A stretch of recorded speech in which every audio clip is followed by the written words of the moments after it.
Right now, it gets so scary. All right, take a look at the Bears' upcoming schedule, gentlemen. They've got a huge matchup in Week 11. They've already had their bye week. They are, though, first place in the NFC North. Kyle, I'm going to go to you first on this one. What are your thoughts on the Bears? What are your thoughts on this division after Week 10? It was very impressive. It is really impressive because it's not early anymore. This isn't that we're leading the division in September. It's November now.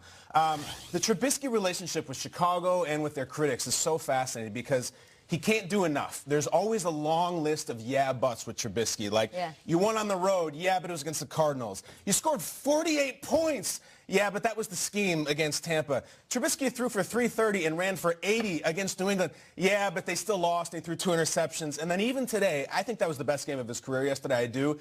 But it was the Lions. It's not their year. I didn't see Aaron Rodgers out there. I didn't see but there's so many buts attached to him. And that's fine. He's knocking one off every single week. I will say this.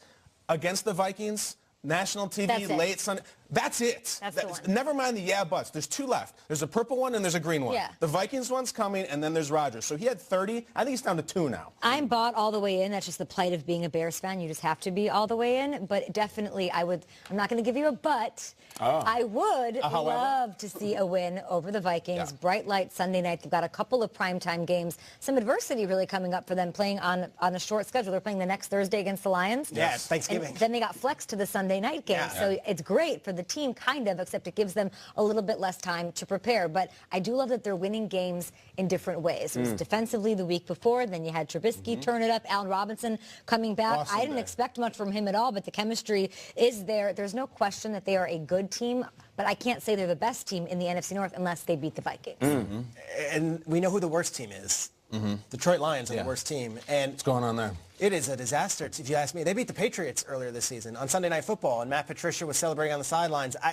I can't wrap my hands around not being able to show up for this game in Chicago with all this going on. They're now 3-6. They're at the bottom of the barrel of this division. Yeah, what's going on? And what I question here is the direction, because Jim Caldwell had them 9-7 2 years in a row.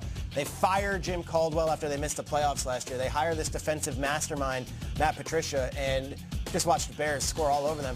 But you trade for Snacks Harrison, an old veteran, and then a week later you trade away Golden Tate, your best wide receiver, and you haven't won since. I don't know the direction of the Lions. I hate being critical of any team at this point in the season, but I do know they're the worst team in the NFC North right now. Hopefully this motivates them a little bit. No, it's okay to be critical because you're being honest. You know, you mentioned when it comes to Mitch Trubisky, there's a but. With the Lions, there's a that's it. You make a trade, and that's it.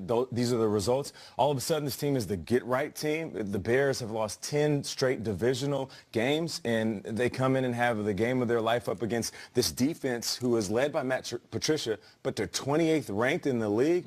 I don't see what's going on. At least in Oakland, you see them with picks in their hand. You say the future's bright. Right now, the present isn't bright. And neither is the future for right now.